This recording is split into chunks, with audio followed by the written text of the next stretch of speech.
If someone asks you who the next superpower of the world is going to be, you might actually pause for a second. Because right now, there is a country that is directly challenging America, and that country is China.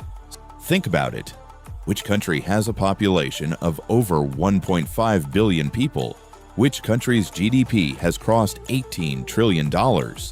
Which country manufactures and sells more goods than anyone else in the entire world? Which country pulled itself out of poverty and became the world's second largest economy in just 40 to 50 years? And which country is right now racing to match America in military technology and economic power? The answer to all of these questions is the same: China.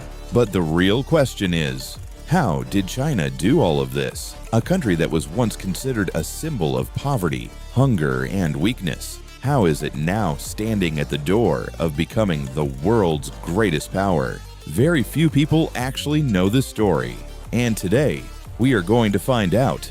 If you look at history, you'll find that before the 18th century, China and India were the two biggest economic powers in the world. Global trade revolved around these two countries. China had silk, porcelain, spices, and the entire world wanted to buy them.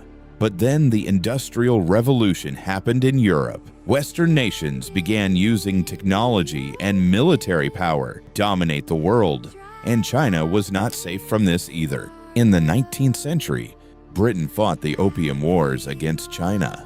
This was the era when European powers wanted to forcefully sell their goods inside China. China grew weaker and weaker, broken from within. Hong Kong was taken by Britain. Several regions fell under foreign control. For the Chinese people, this period was extremely painful, and they still call it the Century of Humiliation. Then in 1949, a massive revolution took place. Under the leadership of Mao Zedong, the Communist Party took control of China.